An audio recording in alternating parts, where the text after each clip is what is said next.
Hey guys, Swashop here with a video on Jungle Shaco. In this video I'm going to show you my two favourite jungle routes. In my opinion, you could do nothing but these two routes in every single one of your games and you would be pretty solid. Now of course that's not to say that there are no other good jungle Shaco routes in existence, and I'm sure if you are a Shaco player you can devise your own jungle routes which perfectly matches your playstyle and your preferences. These two are just my personal favourite and they can be applied to a lot of different situations.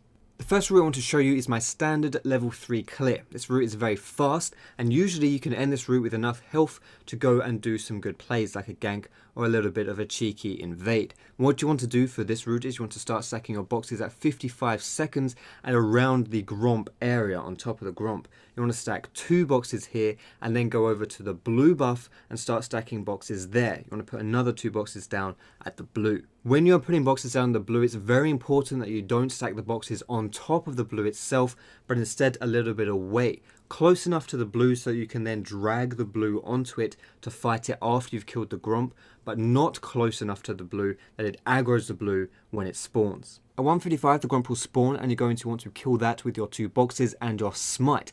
After you've killed that you'll hit level 2, level up your E, go over to the blue buff, pull the blue out with your E and put another box down on top of it. Then you're going to want to kill that blue with your 3 boxes. You also want to make sure that you are spit roasting the monsters when you're clearing the jungle by positioning yourself and your boxes on either side. That way you're going to be benefiting the most from your backstab passive. In order to take the least amount of damage as possible when you're clearing that jungle, you want to be juggling the monster aggro between you and your boxes efficiently. Your boxes can take 2 hits before they die, but make sure they're not on low health before they take a big swing, because you do not want your boxes to die early because you're going to lose out on all their damage and it's actually going to hurt you more in the long run. Once you've killed that blue buff, you've done all the hard work and you just run over to your red and kill that with a box and a smite. The reason why I suggest that you start at your blue for this route is because you want to kill your red last so that you get the most use out of it for when you're going to do some ganks.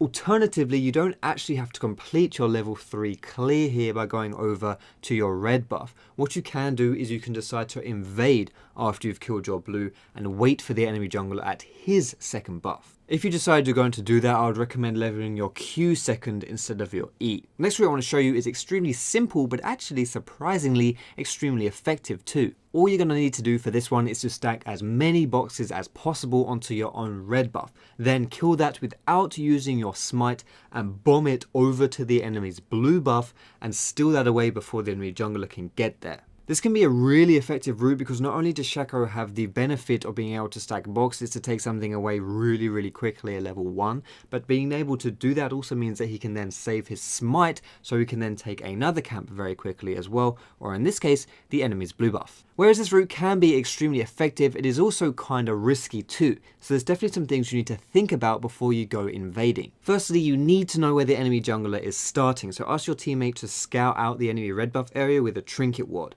If the enemy jungler is starting at their blue buff, then there is absolutely no point doing this route because you're just going to arrive at their blue, it's not going to be there, and it's going to be a huge waste of your time. Secondly, when you're invading a Shaco, it is very important that you have access to your deceive because it makes your invades a lot safer. Specifically with this jungle route, your deceive allows you to jump over the wall to the blue buff so you can take it away quicker, and in addition to that, if you get caught your pants down and everything goes tits up, you can deceive away to safety as well. And lastly, as a general rule of thumb, you really want to have your red buff when you're evading early because it makes you a lot stronger. Not only do your auto attacks do more damage to enemy champions and slow them down, so there's a lot higher kill potential there, but you also actually kill the monsters faster as well because you'll be dealing extra damage to them too. So that does it for my 2 personal favourite jungle Shaco routes. If you guys have your own routes that you like to run, let me know what they are in the comments. As always guys, you can find me on Facebook, on Twitter, and you can catch me streaming on Twitch as well. But thanks so much for watching this video guys. I hope you had a great new year, and I will see you in my next video.